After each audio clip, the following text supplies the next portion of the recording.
جو بنیاد ہمارے ذہن میں رہتی ہے وہ یہ ہے کہ بحمد اللہ رب العالمین وقت گزرنے کے ساتھ ساتھ ہماری قوم میں جو لوگ یہاں پہ تشریف فرما ہیں، اس محلے کے اندر ہیں، اور جو لوگ سن رہے ہیں، ان میں کافی مثبت تبدیلیاں رونما ہو رہی ہیں، کافی چیزیں پازیٹیو ہو رہی ہیں، جو میں تفصیل سے عرض نہیں کروں گا، آپ کی خدمت میں پہلے بھی کئی دفعہ عرض کر چکا ہوں۔ وہ یہ کہ جو دعائیں پہلے ہمارے پاس نہیں تھیں، وہ دعائیں الحمدللہ رب العالمین اب بہت رائج ہیں۔ جو اعمال پہلے ہم لوگ اپنے بچپنے میں سنتے ہی نہیں تھے، اب الحمدللہ جیسے اسی ہال میں کبھی اعمال ہوتے ہیں تو پورا ہال بھرا ہوا ہوتا ہے، ماشاءاللہ لوگ مختلف طریقوں سے شرکت کر رہے ہوتے ہیں۔ تو اس میں کوئی شبہ نہیں ہے کہ دین کی تعلیمات لوگوں تک پہنچ رہی ہیں، اور دین کی تعلیمات نے لوگوں کی زندگیوں پر بہرحال اثر ڈالا ہے، ان کے معمولات کو تبدیل کیا ہے۔ جو میں نے عرض کیا، اعمال کی صورت میں، مختلف عبادتوں کی صورت میں، لیکن اس کے ساتھ ساتھ ایک اور مشکل ہمارے ساتھ چل رہی ہے، ہمارے ساتھ باقی ہے، وہ یہ ہے کہ جس ماحول میں میں اور آپ زندگی گزار رہے ہیں، وہ بھی برائی کے لیے اتنی تیزی سے آگے بڑھ رہا ہے۔ یہ تو ہے کہ مثلا پہلے لوگ شاید اتنی پابندی سے نماز نہیں پڑھتے ہوں گے، الحمدللہ رب العالمین اب بہت پابندی سے پڑھتے ہیں، یعنی کم سے کم اس کی نسبت تو بہت پابندی سے پڑھتے ہیں جو پہلے تھا۔ دعائیں پہلے اتنی زیادہ نہیں تھیں، اب ہیں، لیکن ہمیں فوراً سوچنا پڑتا ہے کہ پہلے وہ بے حیائی بھی نہیں تھی جو اب ہے۔ 40 سال پہلے کہاں اتنی بے حیائی تھی؟ ٹی وی بھی جب شروع ہوا تھا تو نہیں لگتا تھا کہ کوئی بے حیائی کا کام اس کے اندر ہوگا، ظاہری طور پہ تو نہیں لگتا تھا۔ اسی طریقے سے پہلے بہرحال کچھ رشتے ناتے تھے جن کا لوگ احترام کرتے تھے، پہلے کوئی تصور بھی نہیں کر سکتا تھا مثلا اپنے چچا کے سامنے، اپنے تایا کے سامنے، باپ تو دور کی بات، کوئی بات کرے گا اونچی آواز میں بولے گا۔ میں نہیں کہہ رہا کہ یہ احترامات جو مثلا کسی بنیاد کے بغیر تھے یہ سب صحیح تھے، اس کی بات نہیں کر رہا ہوں، لیکن میں سوچتا ہوں بہرحال کچھ چیزیں تھیں پہلے زمانے میں، مثلا یہی جو خاندانی تعلقات کا معاملہ ہے کہ اس وقت بدقسمتی سے جو طلاق کی شرح ہے ہمارے پاس معاشرے کے اندر، پہلے تو اس کا 10% بھی نہیں تھا۔ کہاں مثلا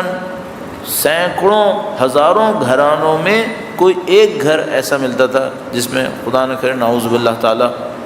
مثلا طلاق ہوئی۔ اور یعنی میں احساس کرتا ہوں عزیزان محترم، 1987 کا مجھے ایک واقعہ یاد ہے، ہمارے محلے کے اندر کہیں کسی ایک گھر میں ایسا کوئی حادثہ ہو گیا تھا، کوئی واقعہ ہو گیا تھا، پورے محلے پہ ایسا لگ رہا تھا جیسے اداسی چھا گئی ہے کہ مثلا ایک گھر میں طلاق ہو گئی تو پورا محلہ اس کی اداسی میں تھا۔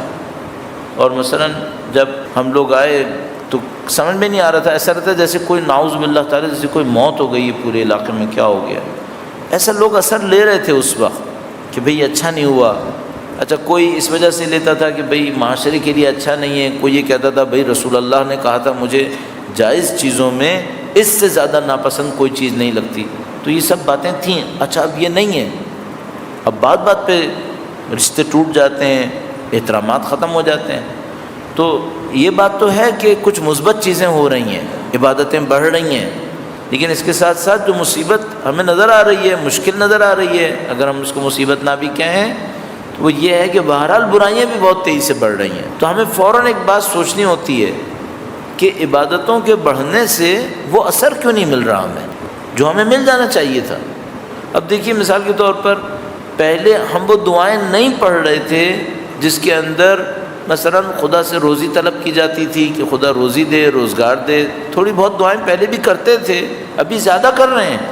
لیکن روزی روزگار کی تنگی اتنی طاقت سے بڑھتی چلی جا رہی ہے۔ وہ برکتیں جس کو اگر ہم عرف عام میں لفظ استعمال کرتے ہیں برکت، خیر و برکت، یوں احساس ہوتا ہے جیسے عبادتیں تو ہم نے زیادہ کر لی ہیں لیکن خیر و برکت نہیں آ پا رہی۔ تو ہمارے جیسے طالب علم کو فوراً یہ سوچنا پڑتا ہے کہ بھئی کیا اس موضوع کو معاشرے کے اندر حل نہیں ہونا چاہیے کہ بھئی کیا مشکل ہے، یہ تعداد ہماری عبادات کی بڑھ رہی ہے لیکن عبادات کی برکتیں، اس کے اثرات، اس کے نتائج وہ ہم حاصل نہیں کر پا رہے۔ تو عزیزان محترم، اس ضرورت کو سوچتے ہوئے ہمارے ذہن میں یہ بات آئی کہ کچھ اپنے جو کچھ بھی تعلیمات ہمارے پاس موجود ہیں روایات کے اندر، ان میں سے کچھ انتخاب کرتے ہوئے، کچھ علماء کی ہدایتوں کو دیکھتے ہوئے، اور حتیٰ خود اپنی زندگی کے جو تھوڑے بہت ہم نے تجربے کیے ہیں ناقص ہی صحیح، ان سے سیکھتے ہوئے کیا ہم اپنے دوستوں سے کوئی ایسی بات کر سکتے ہیں کہ بھئی اگر وہ اس کے اوپر عمل کریں تو ان کی زندگی میں جو عبادات وہ کر رہے ہیں ان عبادات کے نتیجے حاصل ہونے چاہیے۔ اچھا بحمداللہ ایک بات جو ہمیں اپنے بارے میں کم سے کم سمجھ میں آئی ہے وہ یہ کہ کچھ عبادتوں سے ہمیں ذاتی طور پہ بہت فائدہ ہوا ہے، تو ہمیں سمجھ میں آتا ہے کہ ہمیں اس تجربے کو دوسروں تک پہنچانے میں دیر نہیں کرنی چاہیے، یہ بتانا چاہیے کہ بھئی یہ کام ہم نے ایسے کیا تو ہمیں فائدہ ہوا ہے، اگر ہوا ہے تو شاید دوستوں کو بھی ہوگا، تو ہمیں کچھ تجربوں کو بھی عرض کرنا چاہیے، اور ظاہر ہے کہ جو علماء کے بہت وسیع تجربے موجود ہیں ان کو لوگوں کے سامنے بیان کرنا چاہیے تاکہ لوگوں کے اندر یہ کام اور زیادہ بہتر طریقے سے انجام پائے۔ تو جو اگلے مجالس کے لیے آج سے ہم شروع کرتے ہوئے اس پہ کام کریں گے وہ یہ ہے کہ ہم کیا کریں کہ ہماری عبادات کے اندر اثر بڑھ جائے، ہماری عبادات اور زیادہ اچھی ہو جائیں اور ہم عبادات سے اس کے نتیجے حاصل کر سکیں۔ بنیادی طور پر اس پر ہم آپ کے سامنے آرائز پیش کریں گے، البتہ اس میں ایک اور نقطے کا اضافہ کرنا چاہوں گا، درود بھیجے گا محمد و آل محمد صلی علی محمد و آل محمد وعجل فرج۔ عزیزان محترم، آپ کی خلوص، آپ کے اندر جو خلوص ہے، جو محبت ہے، آپ سید الشہداء کے جس عشق سے یہاں تشریف لاتے ہیں، ظاہر ہے اس کے سامنے ہم جیسے بولنے والوں کو بہت زیادہ ذمہ داری لینی پڑتی ہے کہ بھئی لوگ اتنے ڈھیر سارے لوگ سید الشہداء کی محبت میں آئے ہیں، انہوں نے اپنی زندگی کا وقت دیا ہے، جو کوئی بھی یہاں آتا ہے اس کو کم سے کم گھنٹہ 2 گھنٹہ دینا پڑتا ہے۔ آپ میں سے بعض لوگ، اکثر لوگ تو ظاہر محلے سے آئیں، کچھ لوگ ذرا فاصلے سے بھی آئے ہوں گے، تو ان کو زیادہ ٹائم دینا پڑتا ہے۔ تو یہ جو لوگوں نے اپنی زندگی سے وقت نکال کے دیا ہے تو ہمارے سامنے ایک ذمہ داری آتی ہے، وہ یہ کہ اس وقت کا کوئی فائدہ صرف نظریے میں نہیں بلکہ عمل میں ان کی زندگی میں ہونا چاہیے۔ اور میں اپنے طور پہ سوچتا ہوں کہ بھئی اگر یہ لوگ کسی بلا تشبیہ عرض کر رہا ہوں، کوئی تشبیہ اچھی نہ ہونے کی وجہ سے برا نہیں مانیے گا، مثلا اگر یہ لوگ اتنے دن کسی ورکشاپ میں جاتے، کسی سیمینار میں جاتے، کسی ایکسپرٹ کے پاس جاتے، تو 9 دن جانے سے ان کو اس کام میں کوئی تبدیلی احساس ہوتی؟ بلا تشبیہ عرض کر رہا ہوں، مثلا کوئی بچہ مارکیٹنگ میں کام کرتا ہو، 9 دن کسی سیمینار میں جائے، مارکیٹنگ کے سیمینار میں یا ورکشاپ میں، تو مارکیٹنگ میں اس کو مدد ملنی چاہیے۔ ایک بچہ مثلا پریکٹیکل سائنسز سیکھ رہا ہے، فزکس سیکھ رہا ہے، کیمسٹری سیکھ رہا ہے، وہ 9 دن جائے فزکس کے کسی ورکشاپ میں، کیمسٹری میں، تو اس کو اس فیلڈ میں مدد ملنی چاہیے۔ تو میں سوچتا ہوں مثلا آپ 9 دن یہاں تشریف لائیں، 10 دن تشریف لائیں، اور خدا نہ کرے نعوذ باللہ تعالی عملی زندگی میں کوئی مدد نہ ملے، یہ تو اچھی بات نہیں ہے۔ جو مشکلات آپ کی پہلی تھیں وہ مشکلات وہیں کی وہیں رہیں، یہ تو اچھی بات نہیں ہے۔